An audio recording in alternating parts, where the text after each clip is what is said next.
Hi, I'm Beryl, and today we are finally doing our first real dumpling episode. To be specific, I'm going to be making Ukrainian Vareniki. I do want to give a quick caveat. I filmed this video back in the wintertime before Russia had invaded Ukraine. When I was actually ready to publish, I didn't feel like it was appropriate, so I waited. And while the situation is still ongoing, Russia is still occupying Ukraine, I wanted to share the video because I feel like food is a great way to understand a culture that you might not know too much about. So with that, we are going to go a little bit back in time and out of my living room. So I have left the living room and I am outside of Streecha. It is a Ukrainian dumpling or Vareniki shop on 7th Street in Manhattan. And it's super cold, so we're gonna go in because I've got a lot of learning to do. Okay, it's literally in the basement, so you have to follow me. Here, it's over there. Just because it says private, look bigger at the sign that says come in, we're open. My name is Dmytro Kovalenko. We are at Streecha Ukrainian kitchen. Dmytro Kovalenko is the chef at Streecha. He moved here from Ukraine to work around 6 years ago. I'm here because I want to actually learn how to make vareniki. And in order to do that, I want to understand a little bit about the dish itself. I would say this is one of the simplest dumplings to make. It's very simple dough, it's just water, flour and salt. We roll it out thin, and then we cut these circles out of it and put a filling on it and close the door. That's it, vareniki is done. Vareniki is traditionally eaten as a lunch or dinner food. It's served with caramelized onion and sour cream. I think Ukrainians, they burn knowing how to make vareniki.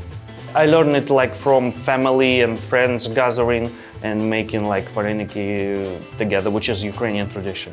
The history of Ukraine was tough. We just used to utilize the products that we had, like really simple products like potato and dough. For us, we learned how to make a really delicious food out of it. Vareniki is comfort food for me and for every Ukrainian, I believe. Sharing our culture through the food is very important, and that's why I'm liking what I'm doing here.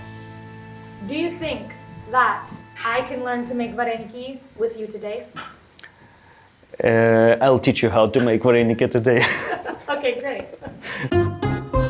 I've made my way into the back of the kitchen and now I'm going to try to make one myself, kind of, because it's mostly made, but it's mostly about the folding, or at least that's what I'm telling myself. I'm ready, right? I'm ready. I don't know if you're ready. I feel ready. We're about to find out. Plus I get to use this. Not too fast. Dun, dun, dun.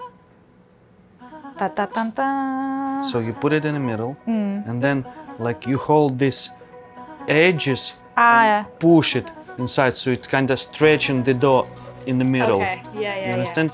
Only a little bit of potato came out that time. This one for you. It's good, but it's gonna fall apart when you boil it. Wait. Some potato between those layers of dough. For a beginner's dumpling, I'm feeling a little disheartened. Yeah, 6 out of 10. Okay, this one. That looks good.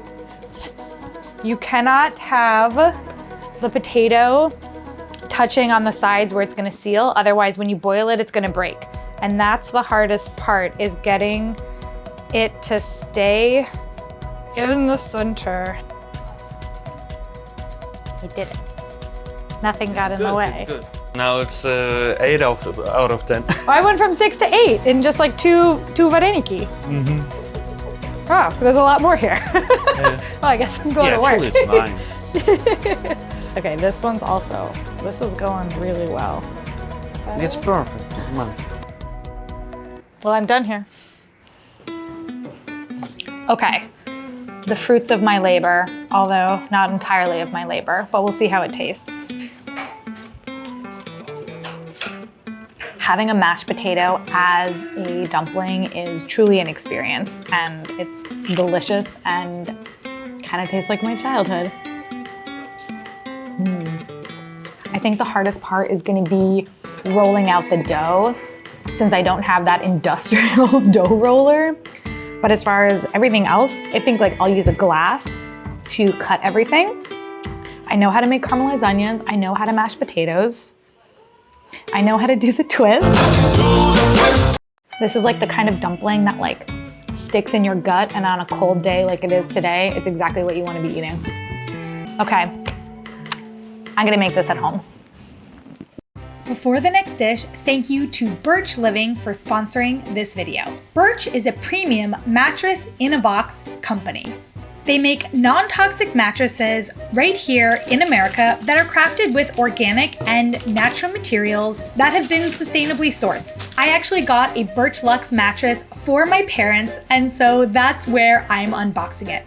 Look at my mom. Look, that's me and my mom when I was a baby. So cute. The Birch Luxe mattress is great because it's specially created with breathability, cooling, and support in mind. So in the summers, it's a very, very lovely mattress to sleep on. Birch works with ethical partners that adhere to strict social, environmental, and economic standards. If you're questioning getting a mattress in a box, it really, really is comfortable.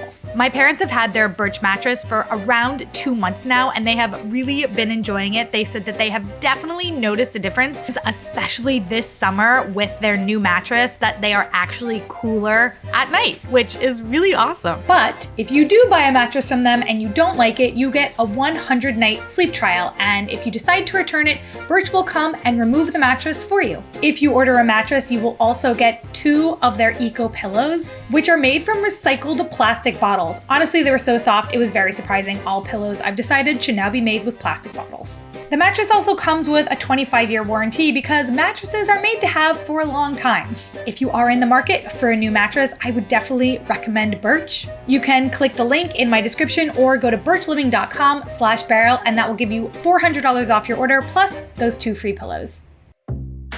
I am going to walk you through the process of me making these vareniki.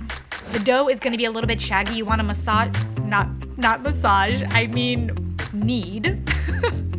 Knead the dough until everything's mixed together, and you want to let it rest for at least 30 minutes. I let my dough rest for 1 hour. It went through a lot. To make the filling, you're just going to peel, chop, and boil some potatoes. Chop up some onion, and you want to cook the onion in butter. You add that to your mashed potatoes, and that's all the butter you need. Just add a little bit of salt and pepper, and the filling is good to go. Like we learned back at Streecha, you want to be careful when folding not to let the potato ooze into the seams of where you're going to close your dumpling. Put them into boiling water, and when they pop to the surface, you are done. Serve it with sour cream and caramelized onions, which take forever, and voila. To be fair, I have made vareniki since I filmed because I made strawberry vareniki for my strawberry episode. So I did have a little practice. But ta-da! They're perfect. Before I toot my own horn, I should try them. Ooh, hello. If you have a mixer and a pasta roller, this would be a lot simpler of a process, but without them, it's also quite simple. It's a very forgiving dough. The hardest part are the caramelized onions. I think that the most important tip that I took away and I was very successful with when I made them this time was that you don't want the potato to ooze out. You need the seal to be clean, otherwise these are going to open up. But honestly, I think anybody could replicate these and find success on their first try. Mashed potatoes put into a dumpling, boiled and eaten with sour cream. It's just a simple pleasure that everybody should try one time in their life. I have to say, I had a really good time filming at Streecha. I was a little bit nervous to be on camera, like outside of my living room, because I've never really done that before, but I don't know, it was pretty fun. And full disclosure, I did film a second episode, which I went from like the easiest type of dumpling to one of the harder ones. One more try. It's a Nepalese momo, so I'm gonna release that one soon as well.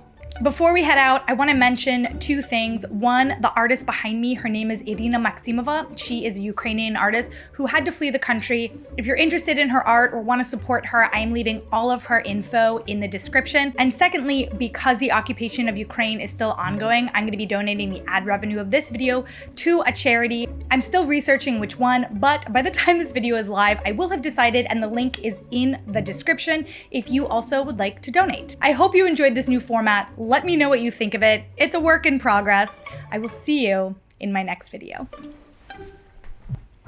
You should definitely make these though.